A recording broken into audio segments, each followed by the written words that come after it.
Hello, my name is Larry Desotell. I'm the author of this book that captured the sick and the dead, Confederate soldiers at Camp Randall. This was published in 2020. It's available at sandbeachpress.com, also at amazon.com as well, or from the author. It's a book about the time that Confederate prisoners were held at Camp Randall for 6 weeks in 1862. It's for sale for $28, and here at the Wisconsin Club at the meeting of the Civil War Roundtable of Milwaukee, you can buy it right here also for $28. So I hope that you would do that, and if you do, I hope that you enjoy the book. Thanks, Roman. And if you're trying to clear out your bookshelf, Roman will be happy to accept any books you have to donate, except I think he's overrun with Bruce Canton books. But other than that, he'll take any of them. And again, if you didn't win, our speaker has books for sale. Check those out. With that, I'll turn it over to Frank and introduce our speaker for the evening.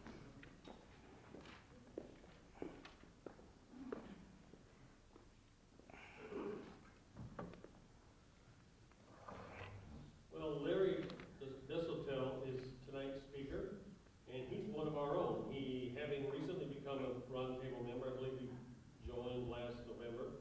He's a UW grad with a master's degree from Northern Arizona University in, I think, history and political science.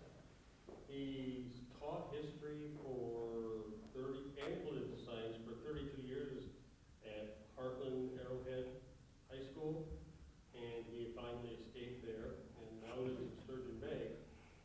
He retired from the school. His talk tonight concerns the 1,200 plus Confederates that ended up imprisoned at Camp Randall, which is the subject of his recently published book. And there is an article that several of you already have in like Wisconsin something or other. I don't remember what it is. Bruce has it with him. I got it.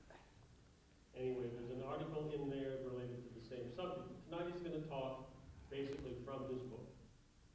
Larry? Thank you. Now, the article's in the Wisconsin Magazine of History. If you're a member, you would have gotten a copy of it. Whoa. Well, good evening. Thanks for coming. I appreciate the fact that you'd show up to listen to this. There are others who might question your judgment, but I do appreciate that you are here. The book that I wrote, it started because I went and visited the site called Confederate Rest at Forest Hill Cemetery in Madison, and it was a winter day. It was stark. It was gray. It was snowy.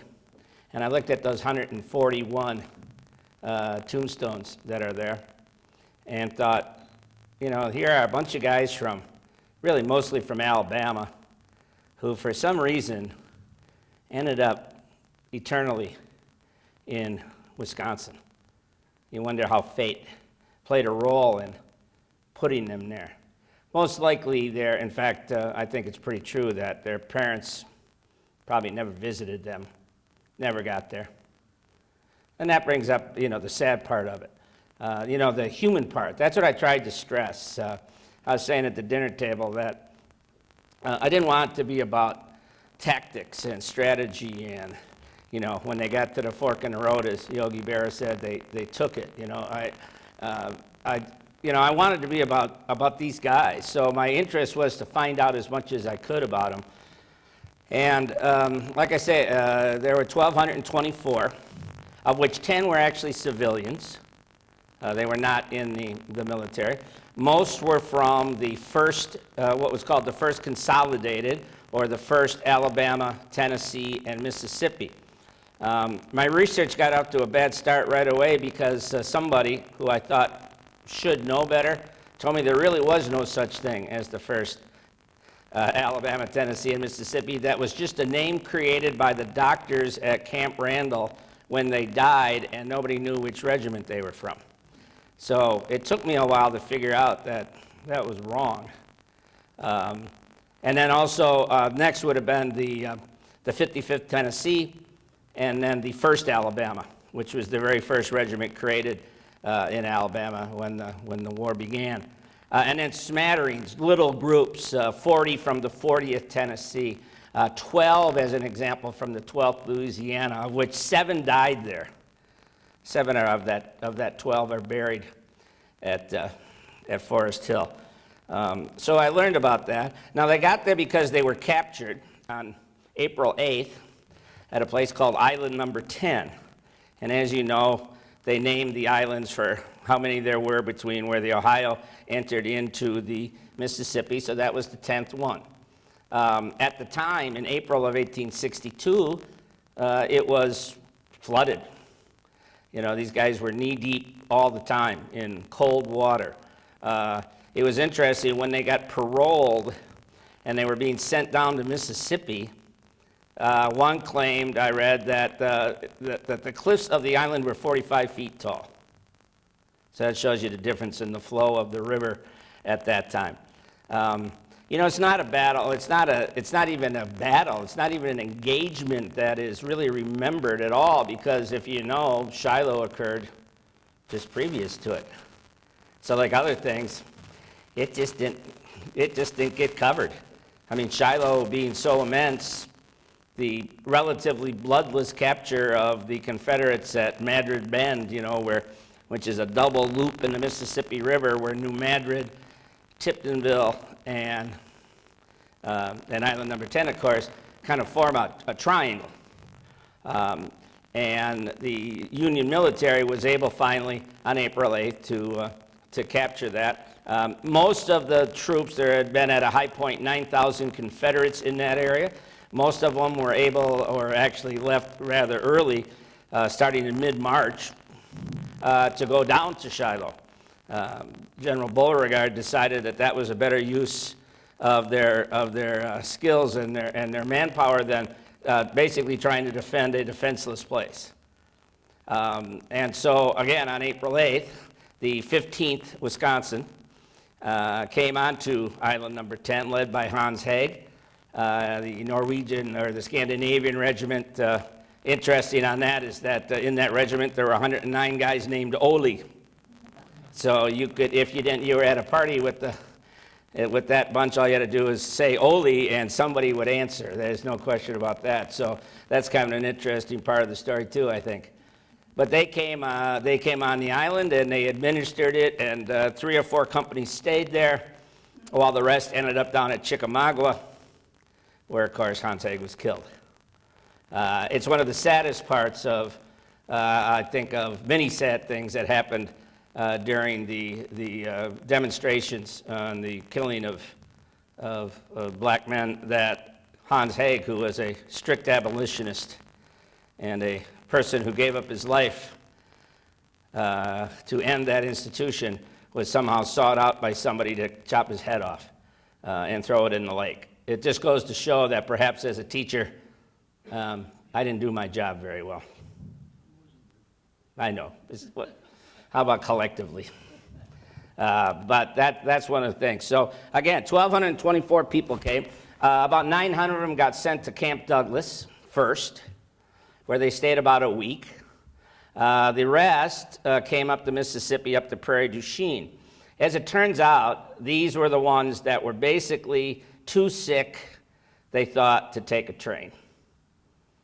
So they and their attendants came up through Prairie du Chien, and 11 of them died on the way and at Prairie du Chien. And then finally, on April 24th of 1862, that bunch made it into Madison, of whom 3 died that day, on the way, actually. One, I know I saw a thing that was by mesonomia, and there were 2 others that died as well that day, and there were a bunch who died April 20th, which as well, which is the first day that the first group came. So a lot of people were sick. Again, they were in horrible weather for a long time. The day they got captured, they basically stood. They were just outside without any kind of cover in a horrendous rainstorm. You know, it's April. Even in Missouri, it can be awfully cold. Imagine what those boys thought when they got to Madison in April. Because, you know, as we know, April is the cruelest month of the year. And many of them, perished as a result of a variety of different diseases. In fact, 140 died. One of them was shot by a prison guard. That was George Washington Spears.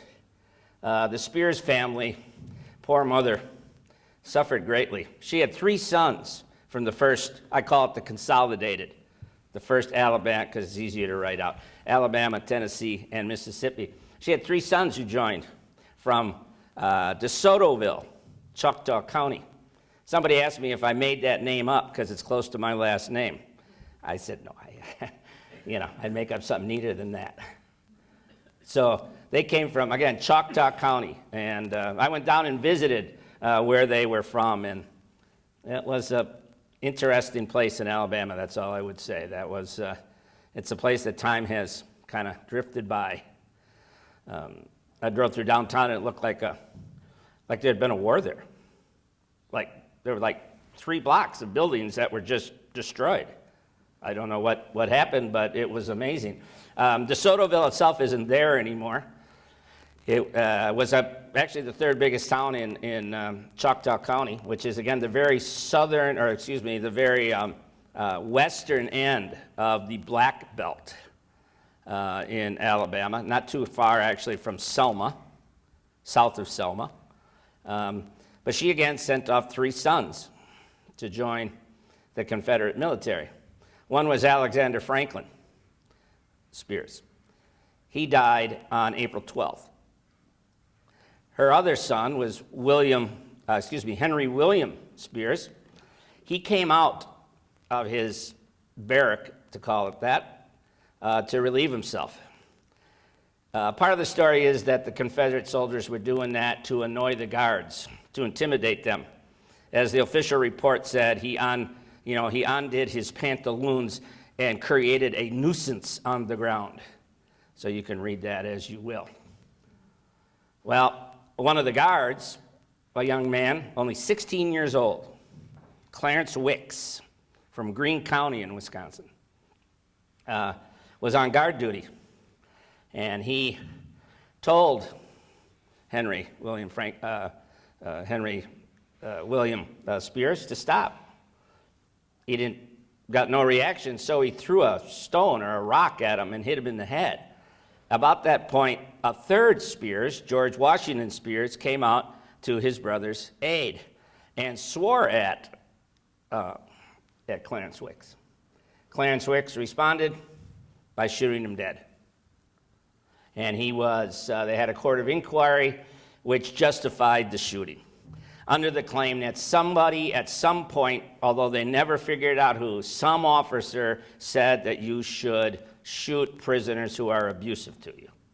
But they never could figure out which officer did that. They never, in fact, to some degree, they never really tried. So now, George is dead too. Henry survives Camp Randall. He gets sent to Camp Douglas in August of 1862 because, the prison itself was only open for 6 weeks. It was only from basically April 20th to May 30th because the Commissary General of Prisoners, William Hoffman, kind of had something against Madison as a place to have prisoners in the first place. It's not what he wanted. He was overruled by Henry Halleck, who sent them to Madison. He thought they should have been in Chicago. He was looking for a reason to close it. That murder helped. The high death rate helped convince him, and to move forward on that, to close the prison, again, by May 30th of 1862. So, again, Henry stayed. He was too sick to go to Camp Douglas. So he stayed in the prison hospital, in the hospital there. It wasn't really the prison hospital anymore because there were Wisconsin units still there. And he ended up getting sent to Chicago, where he died in August of 1862. So here are the 3 sons, all dead. 2 buried in Madison, 1 in Chicago. It kind of brings home what this is all about. Brings home the human side, the terrible pang that his parents must have felt when those boys, none of them came home. That's the part I really wanted to kind of motivate myself to write about. Those stories where there were, again, the starkness of what happened. There's glory and there's the complete opposite, the horribleness of what those boys faced. The death rate, again, was 2.14 a day. 2 a day died, which made it high. Hoffman came to investigate, and he said there's nothing, one of his quotes was, there's no signs of convalescence anywhere. The 19th Wisconsin, which were the guards, the 19th Wisconsin was interesting in Wisconsin because it was the only Wisconsin regiment that was actually formed under the auspices of the War Department rather than under the state government. Now, that only lasted for a little while because the governors didn't like the fact that they lost a little bit of patronage by being able to appoint people to these spots. They trained down, did the 19th at Camp Utley in Racine. And then because they were basically the only regiment that was still in Wisconsin and ready to go, they were given the task of guarding the prisoners, of course, for which they had no training, no concept. Bunch of young guys, relatively, seeking their own sense of glory, and here they are watching a bunch of Confederate prisoners. They never liked that. And over time, the attitudes between the two sides grew worse and worse, and it culminated with George Washington Spears being killed. But the 19th went on. Finally, they went out to Virginia. They ended up serving in the Army of the James. They were at the Battle of Drury's Bluff in May of '64. They were also at and all of a sudden it's just gone from my mind. Second Fair Oaks, excuse me. I don't know if anybody has that problem where you kind of forget something for a moment. Is it just me? Am I the only one in here that does that? Okay, good. 'Cause I want to find out who the liars are. That's why I asked that question. But it was Second Fair Oaks, and a lot of them got captured. In fact, 75 of them were captured at Second Fair Oaks and got sent to Salisbury Prison in North Carolina, where 11 of them died. So there's a little bit of irony there. The prison guards who saw 140 die in Madison saw 11 of their own die in prison.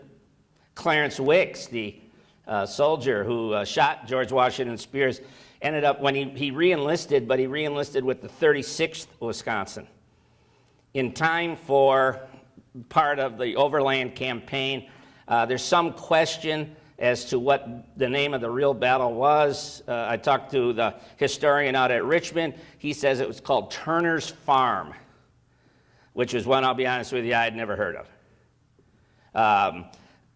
He has a statue or a memorial in Greene County that says he was killed at Cold Harbor, but the 36th Wisconsin was not there at that time. So they were at a place called Turner's Farm. That was close. Topopotomoy, if you know that battle. That's with that one in 1860. But he was captured. He was shot, captured, taken to prison in Richmond, and died in December of 1864. So he had that same experience. That's the irony. That's the, if you will, the completion of the circle. That makes, to me, again, these stories so interesting and so poignant, so important, because, again, to remember these people as human beings. The other thing I wrote about was the connection to slavery of the people who were in these Confederate regiments that came there. And I did concentrate on the Alabama guys. So the 1st Alabama, which started in Barber County, which is the far eastern part of Alabama, and is also included in the Black Belt, and for almost all the counties that created people, or that contributed people rather, to the 1st Alabama were in that Black Belt. Montgomery, Wilcox, and others. Sumter had some. And out of those, there were like 9 of them, and 6 of them had over 50% of the people who lived in those counties were slaves, and some of them were up in the 70s. So I looked at the individuals. I mean, that tells you something about, that tells you something about the extent of slavery in those counties, but what about the members? What about those soldiers? And I used a method that was created by a guy named Joseph Glathar, who wrote about Lee's Army. And he came up with a system which he called connected to slavery. That is, did you own slaves yourself? Did your parents own slaves? Or did you work for somebody who owned slaves? And what I did was I spent more time than a guy needs to spend in the Sturgeon Bay Library looking at census records. Sometimes 6-8 hours a day. I lived a very exciting life back then. What are you doing today? Oh, I'm going to the library to look at census records. It's like, nobody said, can I come with you? That's for sure. But at any rate, I looked it up, and what I found was that for the first consolidated, that is the first Alabama, Tennessee, and Mississippi, 10% of them fit into that group. If I could not find anything about them, if I knew the name but I couldn't find them in the census records, I just said they don't own slaves. Because one thing back then is that every county, and particularly every state, would want to count every slave owner. Because the three-fifths clause compromise of the Constitution gave them extra 60% for every slave they had, compared to a state like Wisconsin. And I figured it out. It was something like Alabama got to add 224,000 people to its population because of the census of 1860. Whereas Wisconsin, of course, added 0 to its population. So first consolidated, 10%. First Alabama, 30%. Now you can decide for yourself whether you think that's significant. I did think that's significant. To me, it would be like saying that you came across something where 30% of the people who lived in Detroit in 1962 worked for one of the major motor companies. It's significant that that number was high. And again, I was going from the floor because I did not count anybody I couldn't find. Assuredly, some of those would have been connected to slavery somehow. Some of them would have rented slaves. I did a whole study in the book based on trying to figure out who could afford slaves, what was the cost of land, what did you get for cotton, what was the cost to rent a slave. And there were lots of folks in both regiments who would be able to afford a slave or two during harvest and planting time. But those didn't get counted. Of the people buried at Camp Randall, it was 18% were either an owner of slaves. There were, I think, 2 of them. There were 16 whose parents owned slaves, which by far, by the way, was the biggest number of both regiments, whose mom and dad owned slaves. They didn't because they weren't old enough to take over the family property. But my theory or thesis was that these guys were interested in slavery because that's the way they were going to make theirs. And then, of course, there were those like George Washington Spears, who was an overseer on the land of a guy who owned like 275 slaves in Choctaw County. So obviously they had a connection financially, culturally. I go through a whole thing, it explains all that. I wasn't trying to blame anybody for anything. I'm just one of those guys who thinks that how about if we start anything that we say with facts? Just to try it, instead of immediately going to an opinion. So people can judge for themselves what they think about that. Again, my conclusion personally and in the book was that had an impact, that slavery was to help, was the cause of the war. Again, people disagree, that's great. That's why we're a free country. But again, I think from my point of view, I think I can show it with some facts. The other thing I tried to do was to show, again, to try to put it into the context of today, which is not really historical, is it? But the controversy. And the taking down of the 2 monuments that were there, which actually began with taking down the flagpole Going all the way back to like 1906, the United Daughters of the Confederacy put up a monument there, which, with the encouragement of the Grand Army of the Republic chapter in Madison. But I think importantly, they said, you can't fly the Confederate flag when you do it, because we have lots of boys, lots of men from Wisconsin, lots of families from Wisconsin who suffered, who paid the ultimate price, the full measure of devotion. And we are not going to have, then they fought, what did they fight for? To take that flag down. So you're not going to fly it in Madison, in the site, in the shadow of a cemetery there that contains Union soldiers. But so until then, until about 1977, they didn't fly a Confederate flag there ever. And then in 1977, a guy named William Huggins put up a monument on his own. I mean, I can't even figure out where he got permission for it. You know, there's nothing in the Madison records that show that he actually, the city actually said, go ahead and put this there. It's almost like, he came with a monument one day and put it down. And there's a picture of a priest with holy water. Brought back lots of interesting memories from Holy Name Grade School, where I went in Racine.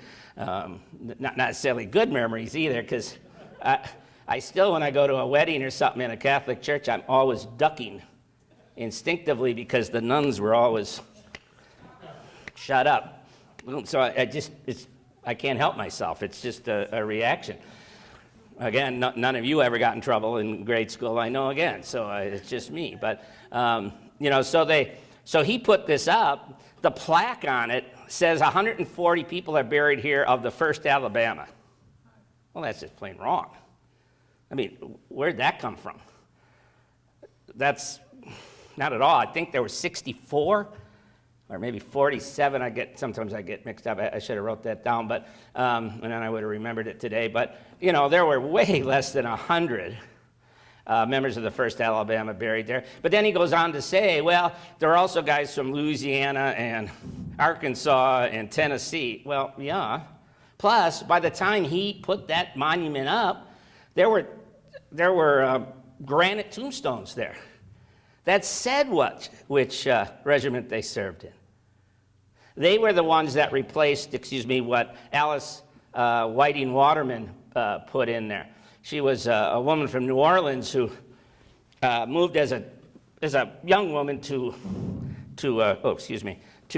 New York, got married, and her husband died like the next day.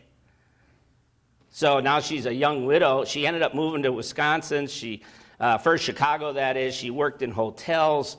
She ended up running a hotel at Devil's Lake, in which she lost all of her money. She came to Madison destitute, but saw those tombstones. Actually, they weren't even tombstones. They were wooden markers that had been put up on, basically at the time they were each buried. So obviously the weather really had done damage to them. So she basically looked at records and had new wooden ones created, and then she did that 2 more times in 1897. She's buried there along, as she put it, with her boys. And it's kind of a sweet story, that part of it, that she would be there with them. And nobody ever suggested anything about taking her little grave marker out of there. That would have been bad. But there was there was the Huggins Monument. There was this monument that was put in there by the United Daughters of the Confederacy. Which, one thing you realize when you look at the names, they're spelled 27 different ways, just depending on which source you look at. It's amazing to try to figure that out. That's one of the reasons why nobody could figure out, even if they went there, if that's really my son, that's not his name. I mean, there was a guy named Rainwater. His name was spelled literally 9 different ways. But his tombstone says Rainwater. Whether that's really his name or not, I don't know. That's what's there. There's a name there, not George Carr, but George Carr should be in that gravesite, but he's not. He got His name's not there. His name's not the one that's on the tombstone, even though he ought to be there. The doctor who took care of the sick and who recorded the deaths, basically only his names that he put in his book, there's only, I think, 78 of them that match what's on the tombstones out of the 140, actually out of 132. To me, again, that's one of the tragedies, is that it's hard to remember people if you don't know their name. But you couldn't imagine that really going on now, but that was part of the deal back then. But anyway, starting in 17, they took the flagpole out, because after, I kind of ran over my own story, but after Huggins put his monument up, they began to fly the battle flag of the Army of Northern Virginia and the old blue flag. Help me here, what's one? National colors? Yeah, and the Stars and Bars. They would fly those for like 2 weeks before and 2 weeks after Memorial Day. And that was just accepted. But then when Dylan Roof, if you remember that name, went into that church in Charleston and killed a bunch of the parishioners, that really changed the political dynamics, really in a sense, all across the country. In Madison, what they decided to do at first step, take down that flag post. And when I got there, I didn't realize that. And Debbie, who couldn't come today, she's a little nervous about not having yet a vaccine, so she decided to miss this, but hopefully she'll come to another meeting, and as I will. But at any rate, the first thing she said was, there's no flagpole there anymore. They had just taken it down. And there was a ceremony there. One was for the Union guys, which has a cemetery. There's like a mausoleum, and then there's where Confederate rest is, where the Confederate soldiers are buried. And they had a ceremony for the Union side, and it was very nice. They had a little girl from Broadhead, 10 years old, a voice like an angel, singing a few songs. They fired at the 21 gun, the 3 rounds of 7, played taps. And as I say in the book, I was not the only one who had tears in his eyes, because that always brings that out in me. I don't know about you folks, but that always does, because that's such a moving song. So that's over with. Okay, now we're going to go down. We're going to go over to Confederate rest. I'm pumped up. I want to see what this is all going to be about. And I meet a guy named Dan Bradford. Dan Bradford was a member of the 61st Georgia. Now, there actually is. He wasn't from the Civil War. That's actually a unit that is there to, continue the cause, so to speak. He's the only member in the state of Wisconsin. And he was just beside himself. He was so angry that they took the flagpole down. And he said, I can't speak. I'm afraid of what I'm going to say. And I said, well, it's too bad that happened. You think they would have let you know. So he let another guy speak, as an older gentleman in a full Confederate uniform, brand new it looked like to me. As I say in the book, his speech was rambling, to put a good spin on it. It was unfortunate, because he was in the mindset already that he had to defend the Confederate cause. He said 3 or 4 times that nobody in this cemetery was connected to slavery. And of course, I was taught to be polite. I didn't say anything, but I thought to myself, it's just a lie. It's just not true. Why? If you're going to come and give a speech at a place, you think you might want to know something about it. I don't know. It was too bad. And the thing that really was sad was there's no mention of these guys. That nobody's name was mentioned. It wasn't even mentioned that there were 140 of them there. It was just an attempt to kind of promote their defense of the lost cause, which they must have felt a little bit, like they were on the defensive about. So it was too bad. I was able to interview Dan Bradford later, and he gave me some good information about the book. He was very kind, as just about everybody was. I don't know how much time I have left, but I'll tell you one more story. And that's a guy by the name of C. Lang, as it said. He was from the first Consolidated as well. Actually, he was from one of the companies that was recruited in Tennessee. C. Lang. He escaped with the help of a prison guard named Amos Carr from Waupun. And 2 days later, they caught up with him and brought him back. It turns out C. Lang grew up in Wisconsin. He grew up near Asdalon, if you know where that is, you know, the Indian Mountains. So at some point, he left for some reason. I found him, you know, I looked for him in the census in Alabama. I looked for it in Tennessee. I looked for it in Mississippi. I looked for it, Arkansas, just thinking, where could he be? So finally I thought, well, why don't you look for him in Wisconsin? He wasn't in the 60 census, but he was in the 50. He was 19 years old in 1850. Lived on the farm of his father, where he worked alongside of him. And for some reason, C. Lang decided to go. He decided, again, I don't know, did he have a broken heart? Did he have an argument with his father? Did he think he was going to seek some kind of opportunity there that he couldn't find in Wisconsin? I mean, who knows? But there he was. And then just to kind of put the icing on the cake, I looked in National Park Service records, and there was a Clark Lang from what was called the 4th Confederate Infantry, which is another name for the 1st Consolidated. So I thought I found my man. And I know this sounds weird, but stuff like that is what made it all worthwhile. Holding that book that Dr. Joe Hobbins wrote the names of the dead in, that's in the Wisconsin Historical Society archives. Just holding that in my hand is one of the great connections I ever had to history. Because you think of what it means. There was a little booklet. I call it an epistle, but I don't think that's really the right word, little snap button, because one of the majors of Company A of the 19th took a picture of every member. And they're not all in it anymore, but there's little pictures, about that big. You can get them at the Reedsburg Library for a fee. But in this booklet that he kept, in his handwriting, the names, and somehow it seemed like that was appropriate for the 19th, that all the guys who were in there in the beginning, there were lots of empty chairs at the end, or in this case, empty little places to put photographs. And I'm working on a book on the 19th.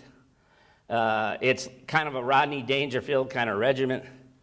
I mean, I wonder, I'm learning a huge amount, but, the 19th is not one that normally comes up. I found one book written by a guy named James Heberling, who did a lot of research. In fact, he pioneered my way. I try to give him credit every time.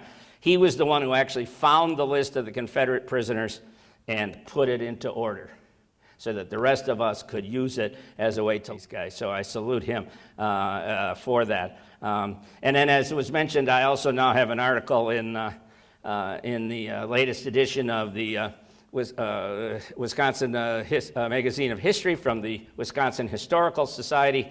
I hope that doesn't lower their subscriptions from this point on, but again, they'll find out whether they made a mistake or not.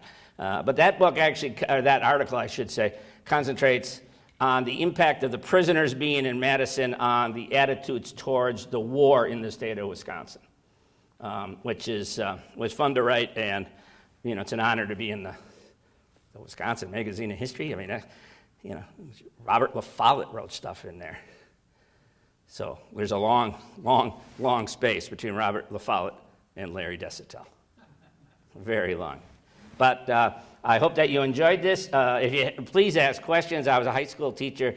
You could have asked me anytime. I'm used to being interrupted. So if you have any questions, that's always a dumb way to ask it, because that's a way to get no questions. But because nobody wants to be the first one to raise their hand. But you have a question, sir?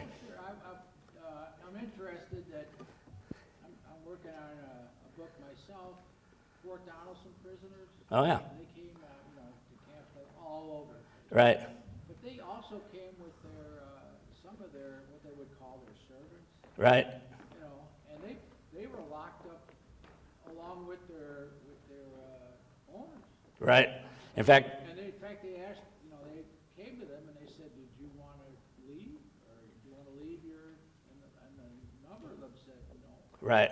Well, there actually was one slave among the prisoners at Camp Randall named John Wesley, who was the slave of a guy by the name of C.A. Ezel from Choctaw County. And his mother owned about 6 or 7 slaves. I determined that there was a male slave, about 16, and I speculated, because there's no name, of course. In fact, the name John Wesley somehow sounds made up to me, too. But I just kind of theorized that perhaps this 16-year-old slave was the one that was brought. There were women there who were taken prisoners as well. One had come, and I'll get done here in just a minute, come to island number 10 with her husband and her brother and 2 children. Her and her husband's 2 children. The 2 children and the husband died on island number 10. And when they got captured, she came with them to Madison, got very sick, almost died, and then was sent to Camp Douglas, and then was sent home at some point. But again, I hope you enjoyed this. I appreciate the fact that you gave me the opportunity, and as all those that I got a chance to meet, it was very nice to meet you. Thank you very much. So, see if there's more questions? Oh, Another question? yes. The doctor, was he the regimental surgeon of the 19th, or was he a contract physician He, for the city? he was a local physician. When Hoffman came there basically to investigate what was going on, he basically said, all the regimental doctors, you stop treating these Confederates because they're dying. So he said Hobbins should treat, he should treat the Confederate prisoners, and the regimental doctors should deal with the regiment. Okay. That's how that worked. Did you have a question, sir? No? I thought you had. Other questions? Oh. Yes, sir. The 10 civilians, other than the woman, can you enunciate a little bit more? Who were the other 9? There was a son of one of the soldiers named W. Smith. That's all that's known. His name was, in fact, the father's name was W. Smith, too. So there were 2. There were also people who worked on the SS Rover, which was or Galena, excuse me, which was the boat that brought them up the Mississippi. Now, you wonder, why were they taken prisoners? And one thing I found out is that the so-called flotilla brigade, the soldiers that were part of Foote's, Andrew Foote's, battle group, they were sent to occupy some territory in Kentucky, but they had a contract with people from there to provide that transportation rather than take the gunboats out. And these guys basically went past where they were supposed to go and gave a warning. I'm going to keep hitting this until it breaks.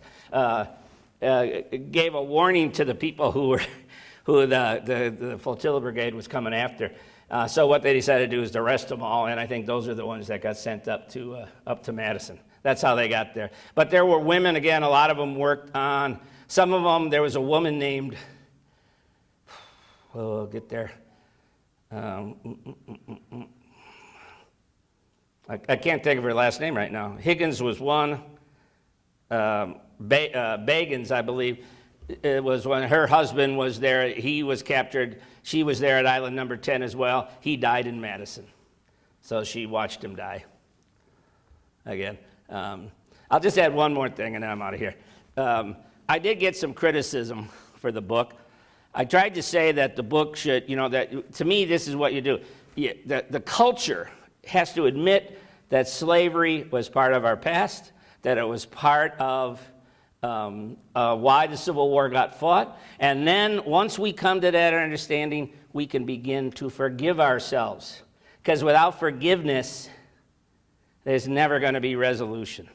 And I got a couple of emails from people that would say that why we should forgive Confederates and things like that. And I said, I'm not talking about Confederates in particular. I'm talking about our culture today. Because, the Civil War, to me, is not viewed from the perspective of the 1860s. It's viewed from the perspective of 2021, which is what history does to things. The argument over the monuments is an argument about us. It's not an argument about the Civil War, in my judgment. That's, and then I got other people who said, well, how dare you say, and other people said, how dare you say anything nice about those 140 guys? Well, too bad. You know, I don't care if you don't like it. If you bought the book, that's what I care about. You know, I don't care if you want to yell at me over it, that's fine, you know.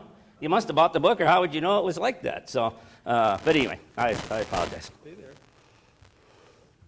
Well, Larry, this is the certificate of honor by order of the General Staff of the Civil War Roundtable of Milwaukee. This award is presented to Lawrence Desotell for furthering our understanding of the causes and consequences of the American Civil War, the watershed event in our nation's history. Oh, wow, thank you very much. There you go. I appreciate that. Thank you. I'm honored. Very nice. I'll put this in a place of honor in my home. On the other side, there's more. Oh, geez, I got to look over here, too. But, you also need, Oh, we gotta do the distance thing. As a member of the Civil War Roundtable in Milwaukee, which Lawrence is, he is already a member of the Iron Brigade Association. However, it does give me great pleasure to present, on behalf of the association, for which the Milwaukee Civil War Roundtable is the custodian, and that is the association that was founded by the veterans of the Iron Brigade after the Civil War. It'll help in signifying that membership in the Iron Brigade Association to Larry Desotell. well, thank you. Thank you. Thank you very much. Wow, thank you. I guess that's it. Okay, I'm going to go over here. Okay, well, Larry, I will point out, I'll take umbrage, I guess, about your comment about the good Franciscan sisters. These were Dominicans, to be honest. Oh, okay, well, yeah, I fall into the Franciscan realm, and I got popped more than once, or had my desk moved out of the hall, as I recall. So, you weren't alone in that. Right. And I didn't say I didn't deserve it. I just said they did it. Well, I often wonder myself why I'm getting this treatment, but the good sisters do better. Right. Didn't damage my self-esteem, I don't think. So here we are today. Thank you all for coming today. Make sure those of you that haven't, go out and try to get your vaccine. My wife and I got ours on Wednesday. No problem. We did the Moderna. April 7th, we're going back to the other one. Our next meeting is here. Just another comment on a couple things that Larry mentioned in his talk. We talk about slavery. The few things that I've read on slave war, it was really kind of an insidious economic entity for the South, in that even if you didn't own slaves, as Larry pointed out, you may have rented them to do your crops, but from a tax-based standpoint, a lot of the states used idle slave labor to build a lot of different things in the state. So as a result, the individual citizens weren't taxed that much. So slavery kind of worked its way in that whole economic thing, and that's another side of this whole slavery issue that people don't often think about. It's, you know, kind of gives some credence or an element of, hey, I'm defending my economy from the damn Yankees. So there you have my little information piece. Thank you again all for coming. Stay safe, social distance, wear your mask, wash your hands, and my wife always warns me, if you go out, don't lick anything. Thank you very much for coming. See you next month.